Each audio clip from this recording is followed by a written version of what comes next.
உங்கள் உமா. இதுக்கு முன்னாடி கிளாஸில் நம்ம பார்ட் 6 பார்த்துருப்போம். ஓகேங்களா, பேசிக் மேக்ஸ் பார்ட் 6 பார்த்துருப்போம்.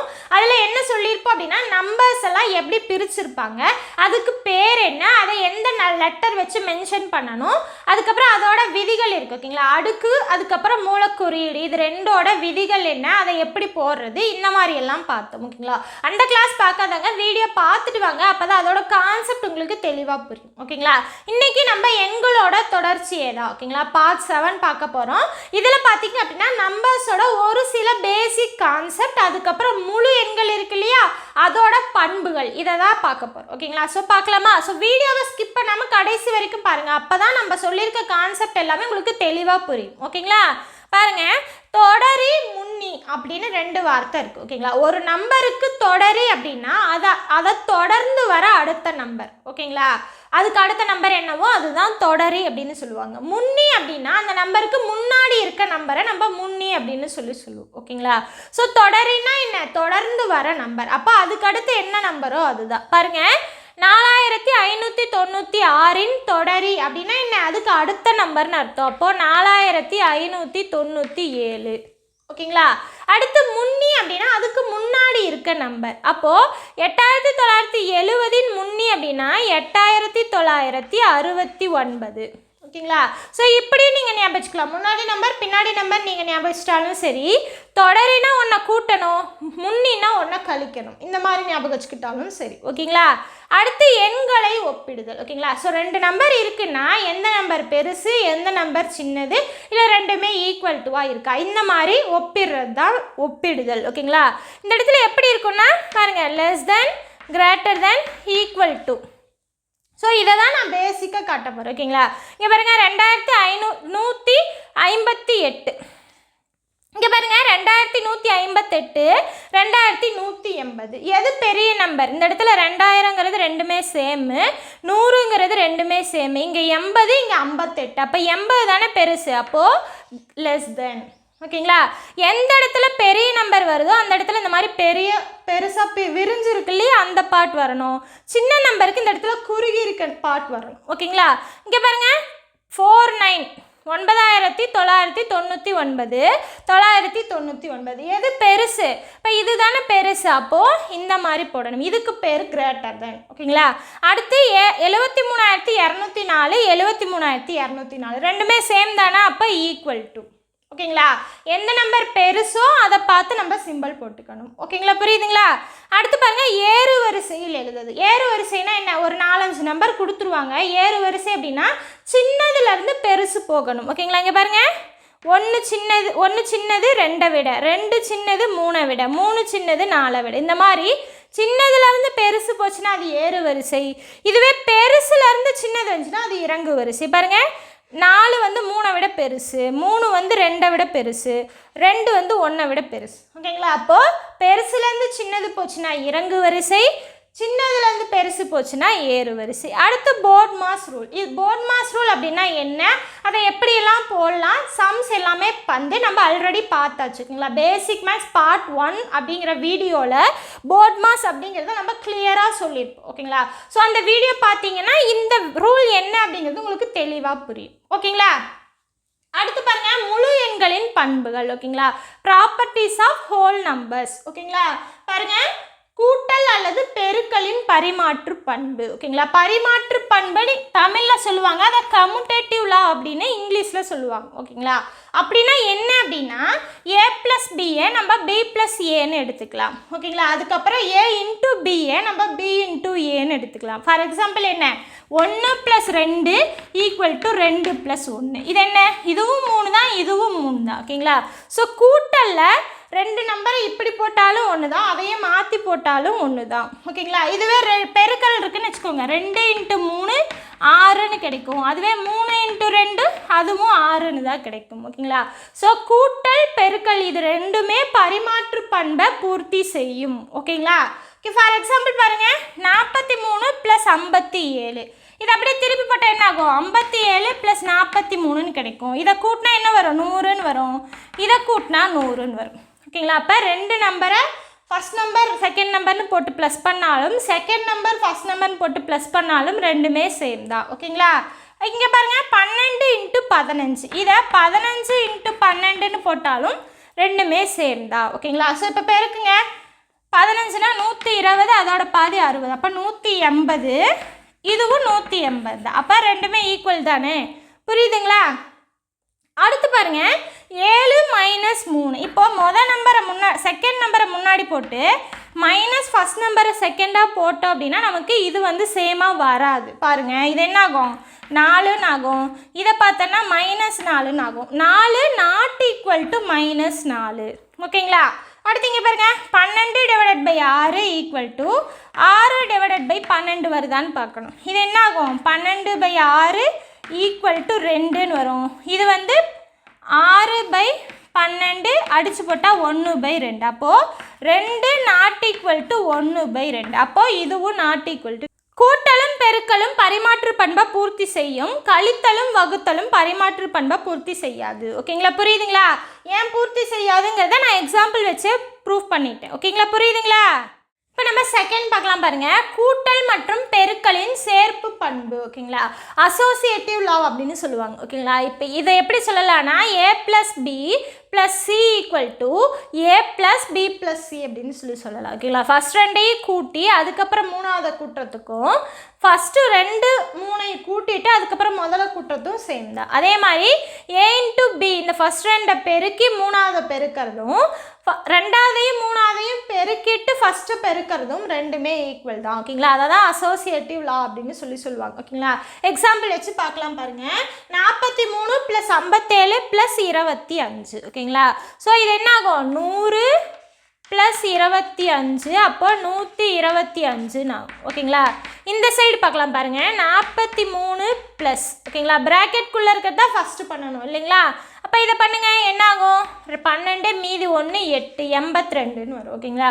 ஸோ 43 + 82 5 12, அப்போ 125. ஓகேங்களா? ப்ராக்கெட் வந்துச்சுன்னா நம்ம என்ன பண்ணணும்? போர்ட் மாஸ் ரூல் யூஸ் பண்ணோம் அப்படின்னா ஃபஸ்ட்டு ப்ராக்கெட்டில் இருக்கிறத தான் முதல்ல பண்ணணும், அதுக்கப்புறம் தான் இன்னொரு ஆப்ரேஷன் பண்ணணும். ஓகேங்களா? அப்போது ஃபஸ்ட்டு இதை பண்ணனா இது 100 + 25 125.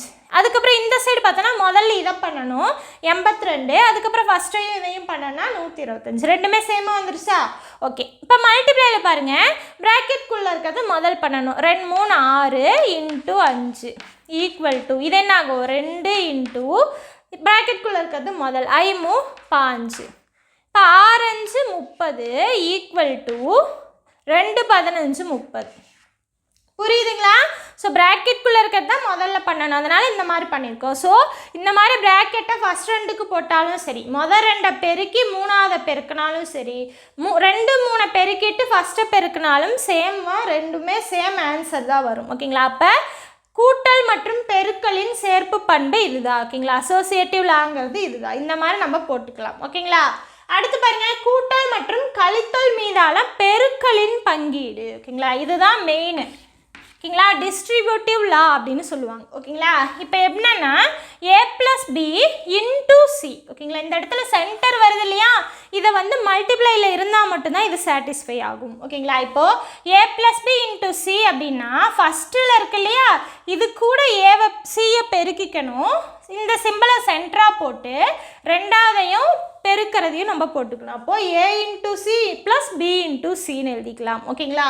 அடுத்து a - b × c இருந்ததுன்னா ஃபஸ்ட்டு உள்ள வந்து பெருக்கிக்கணும். அப்போ a × c, இந்த சென்டர் சிம்பிள் சென்டரில் வந்துடும். ஓகேங்களா? அடுத்து b × c இந்த மாதிரி எழுதிக்கலாம். ஓகேங்களா? எக்ஸாம்பிள் பாருங்கள்.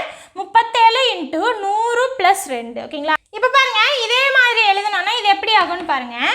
37 × 100, அப்போது அதை ஃபஸ்ட்டு எழுதிக்கணும்.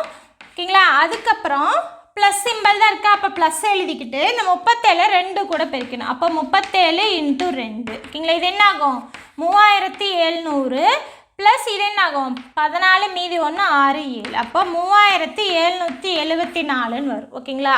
ஸோ இந்த இடத்துல பெருக்கல் இருக்கிறதால நம்ம ஒவ்வொரு நம்பர் கூடயும் அதை பெருக்கிக்கணும். ஓகேங்களா? அதே மாதிரி இங்கே பாருங்கள், இங்கேயும் ஒவ்வொரு நம்பர் கூட நம்ம பெருக்கிக்கலாம். அப்போது இது ஃபஸ்ட்டு இதை எடுத்துக்கணும். அப்போ 37 × 100, இங்கே என்ன சிம்பிள் வருதோ அது சைன் வந்து சென்டராக போட்டுக்கணும். ஓகேங்களா? அப்போது 37 × 2 இது என்ன ஆகும்? 3700 - 74. மைனஸ் பண்ணனா என்ன வரும்? 6, இங்கே 9 இருக்கும், 2 6 3 அப்போ 3626 தான் ஆன்சர். ஓகேங்களா?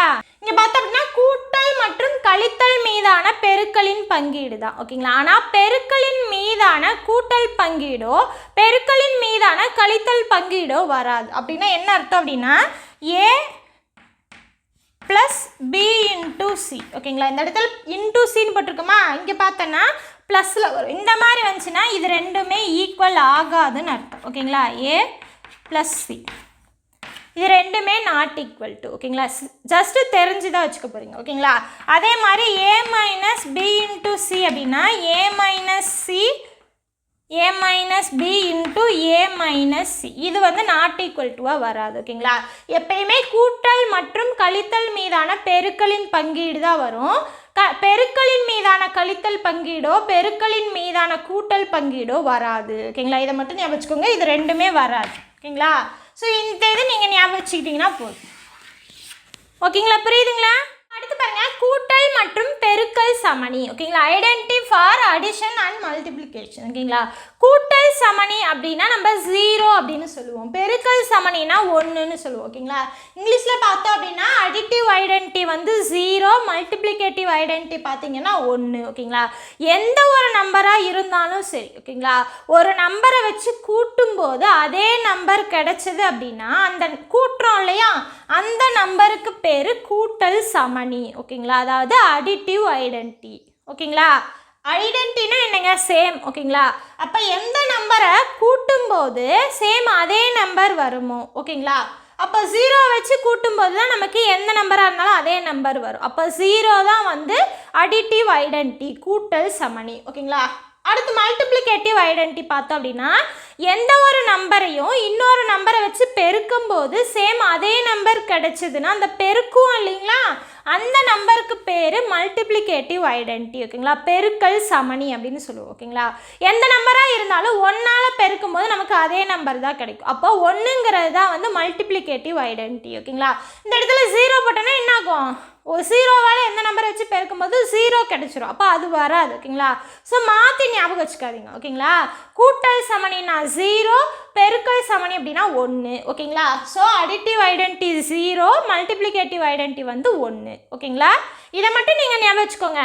எந்த ஒரு நம்பரையும் வேற ஒரு நம்பரை வச்சு கூட்டும்போது அதே நம்பர் வருதுன்னா அந்த நம்பர் என்னவாக தான் இருக்கும்? 0வாக தான் இருக்கும். ஓகேங்களா? அதே மாதிரி பெருக்கணும் அப்படின்னா என்ன அர்த்தம்? ஒரு நம்பரை இன்னொரு நம்பரை வச்சு பெருக்கும்போது அதே நம்பர் கிடைக்கணும்னா எதை வச்சு பெருக்கணும்? 1 வச்சு பெருக்கினா தான் அதே நம்பர் கிடைக்கும். ஓகேங்களா? புரியுதுங்களா? ஓகே, இது வந்து சும்மா ஒரு நோட்டுக்காக வச்சுக்கலாம். ஓகேங்களா? இப்போ ஏ அப்படிங்கிறத நான் எனிதிங் அப்படின்னு வச்சுக்கிறேன். ஓகேங்களா? எனிதிங்னா என்ன? எந்த ஒரு நம்பராக இருந்தாலும் சரி. ஓகேங்களா? எந்த ஒரு நம்பராக இருந்தாலும் சரி 0 வச்சு மல்டிப்ளை பண்ணனா என்ன ஆன்சர் வரும்? 0 தான் வரும். ஓகேங்களா? ஓகே, அப்போ எந்த ஒரு நம்பரையும் நம்ம 0 வச்சு பெருக்கணும்னா 0 தான் வரும். ஓகேங்களா? ஓகே, அடுத்து பாருங்கள், எனிதிங் டிவைடட் பை 0. எந்த ஒரு வேல்யூவாக இருந்தாலும் சரி அதுக்கு கீழே டிவைடட் பை 0, அதாவது 0வால் டிவைட் பண்ண முடியுமா அப்படி. ஓகேங்களா? இது வந்து இன்னும் வரையறுக்கப்படவில்லை. ஓகேங்களா?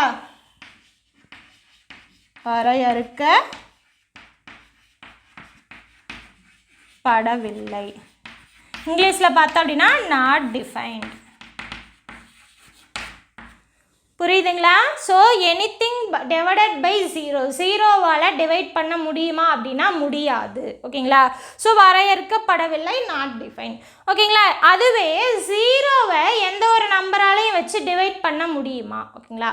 முடியும், ஆனால் ஆன்சர் வந்து நமக்கு 0 தான் வரும். ஓகேங்களா? ஏன்னா மேலேயே 0 தான் இருக்குது. 0வை எந்த நம்பர் வச்சு டிவைட் பண்ணாலும் நமக்கு 0 தான் வரும். ஸோ 0வை எந்த நம்பர் வச்சு பெருக்கினாலும் 0 தான், வகுத்தாலும் 0 தான். ஸோ இதை வந்து நீங்கள் தெரிஞ்சு வச்சுக்கோங்க. ஓகேங்களா? ஒரு டைம் டிஎன்பிஎஸ்சி எக்ஸாம்லையே இந்த கொஸ்டின் கேட்டிருந்தாங்க. ஓகேங்களா? 0 வச்சு டிவைட் பண்ணால் என்ன ஆன்சர் வரும் அப்படின்னு சொல்லிட்டு இந்த கொஸ்டின் கேட்டிருந்தாங்க. ஓகேங்களா? கான்செப்ட் வைஸ் புரிஞ்சுக்கிட்டிங்கன்னா எனிதிங்க்கு பதிலாக எந்த நம்பர் கொடுத்தாலும் நம்மளால் ஆன்சர் போட முடியும். ஓகேங்களா? புரியுதுங்களா? இவ்வளோதாங்க நம்பர்ஸோட பேசிக்ஸ். ஓகேங்களா? ஸோ நமக்கு தேவையான நம்பர்ஸோட பேசிக்ஸ் எல்லாமே 2 பார்ட்டாக பார்த்தாச்சு. ஓகேங்களா? பார்ட் 6 பார்ட் 7 இந்த 2 பார்ட்லையுமே நம்பர்ஸோட பேசிக்ஸ் எல்லாமே நம்ம கவர் பண்ணியாச்சு. ஓகேங்களா? உங்களுக்கு சம் போடும்போது இது தெரிஞ்சதுன்னா உங்களுக்கு ஈஸியாக இருக்கும். அதனால தான் இந்த மாதிரி நடத்தணும். ஓகேங்களா? ஸோ நம்ம கிளாஸ் வந்து உங்களுக்கு யூஸ்ஃபுல்லாக இருக்குன்னு நீங்கள் நினச்சிங்க அப்படின்னா நம்மளோட உமா டிஎன்பிஎஸ்சி மேக்ஸுங்கிற சேனலை சப்ஸ்கிரைப் பண்ணிவிட்டு கூடவே அந்த பெல் ஐக்கானே கிளிக் பண்ணுங்கள். இந்த கிளாஸ் எப்படின்னு சொல்லிட்டு கமெண்ட் பாக்ஸில் கமெண்ட் பண்ணுங்கள். தேங்க்யூ.